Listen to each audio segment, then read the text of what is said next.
Arestado ng mga tauhan ng Bacoor City Police ang isang lalaki matapos magpaputok ng baril sa gitna ng inuman. Dahilan upang madamay at maaresto rin ang 5 niyang kasamahan. Ang detalye ng report mula kay Patrolwoman Priscel May Urbano.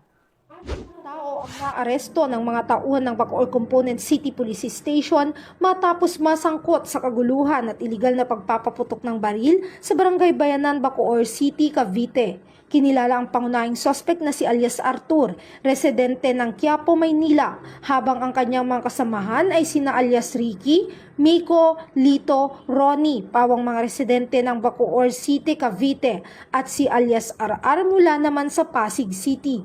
Batay sa paunang investigasyon, ang grupo ay nagiinuman ng magdulot ng labis na ingay at kaguluhan, dahilan upang ireklamo ng mga residente.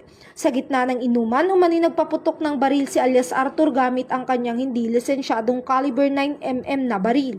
Agad na rumisponde ang mga operatiba ng Bacoor Police, ngunit nagtanggang tumakas ang suspect. Dahil sa mabilis na aksyon ng mga pulis, nahuli si Arthur at na-recover mula sa kanya ang nasabing baril, isang magasin, 11 bala at 2 basyo ng bala.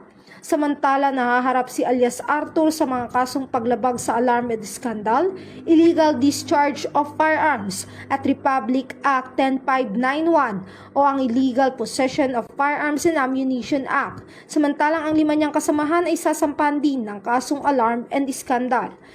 Mula dito sa PRO Calabarzon, ako ang inyong Police News Network Correspondent, Patrolwoman Priscel May Urbano, alagad ng batas, tagataguyod ng balitang pulis.